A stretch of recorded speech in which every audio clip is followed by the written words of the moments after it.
One जंगल का एक पेड़ में पिंकी चिड़िया रहती थी। पिंकी की इस दुनिया में और कोई नहीं था। उसके माता पिता ने मरने से पहले एक खेत खरीदा था। पिंकी अपने खेत में सब्जी उगा के बेच के अपना गुजारा करती थी।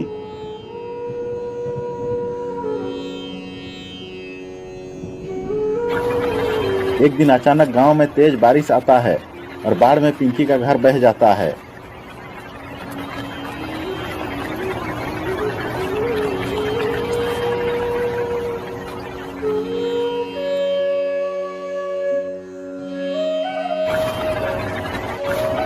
उसका खेत में भी पानी भर जाता है। ये क्या हुआ? अब मैं कहाँ जाऊंगी?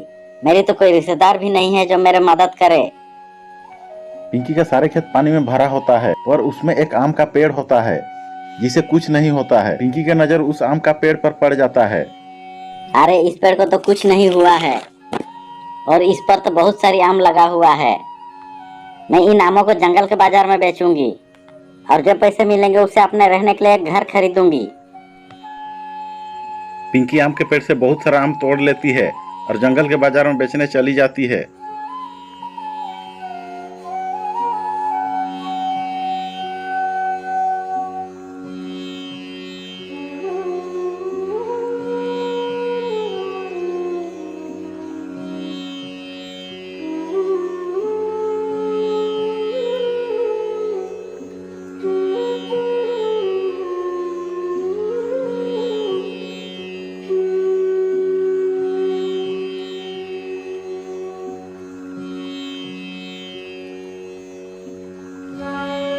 आम ले लो, ताजा रसीले आम ले लो, सिर्फ 100 रुपया किलो। धीरे धीरे उसके सारे आम बिक जाते हैं और आमदनी अच्छे होने लगती है।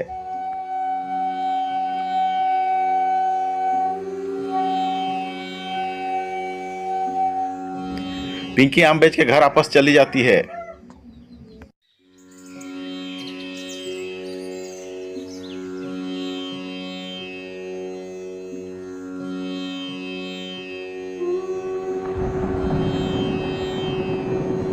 एक दिन पिंकी आम बेच रही थी। तभी एक छोटी सी चिड़िया आती है, बोलती है, दीदी दीदी, क्या आप मुझे खाने के लिए एक आम देंगे? मुझे बहुत भूख लगी है। पिंकी वो छोटी सी चिड़िया को एक आम खाने के लिए दे देती है। वो छोटी सी चिड़िया खुशी खुशी आम खा लेती है, फिर वहां से चली जाती है।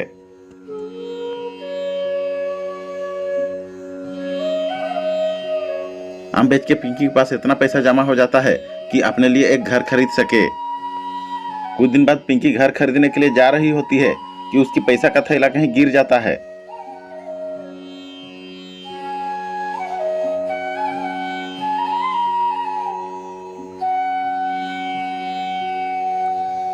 पिंकी इधर उधर बहुत खोजती है मगर पैसा का बैग कहीं नहीं मिलती है।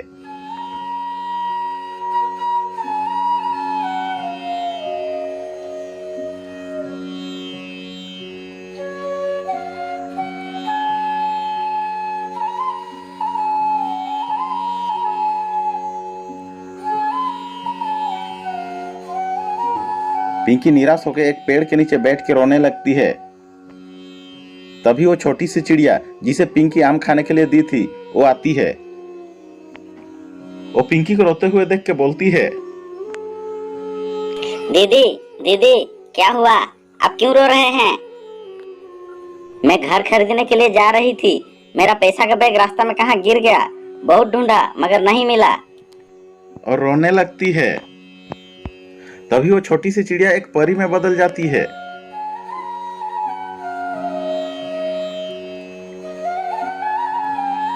पिंकी, मैं एक परी हूँ। परी लोग से यहाँ आम खाने आई थी। यहाँ कोई आम बेचने वाले मुझे आम नहीं खिलाया। तू मुझे आम खिलाई और एक बार भी पैसा नहीं मांगी।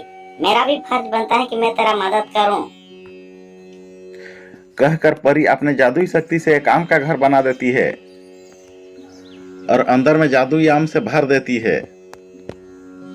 जादुई आम जो कि सोने से होते हैं। और जादुई आमों के गुणों के बारे में बताकर परी लोग चली जाती है। पिंकी जादुई आम का घर पाके नाचने लगती है अंदर जाके देखती है जादुई आम का घर जादुई आम से भरा हुआ है। पिंकी जादुई आम से गरीबों की मदद भी करने लगती है।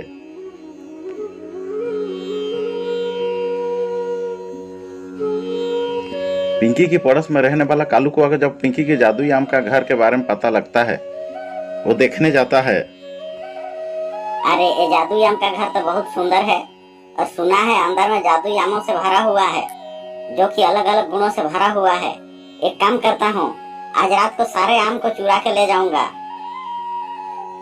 रात को कालू कौआ आके सारे आम को चुरा के अपना घर ले जाता है और आराम से सो जाता है। जब सुबह होती है जादुई आम अपना कमाल दिखाने लगता है। कालू कौआ के झोपड़ी जादुई आम का घर में बदल जाता है।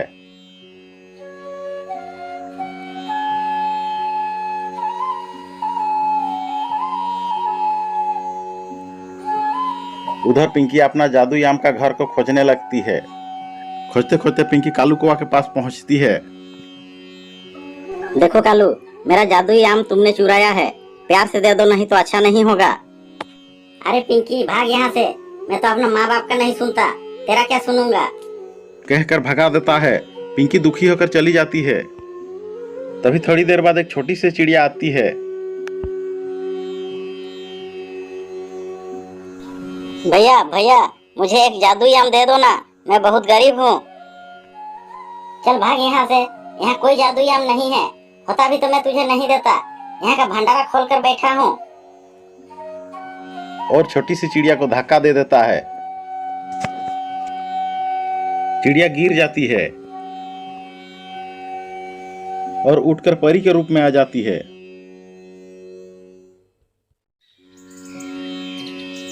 बोलती है, नालायक कौआ, ये घर तेरे जैसे घमंडी के लिए नहीं है, ये तो पिंकी जैसे सबको मदद करने वाले के लिए है। तू तो मदद करने के बदला में धक्का दे रहा है। रुक, तुझे अभी सबक सिखाती हूँ।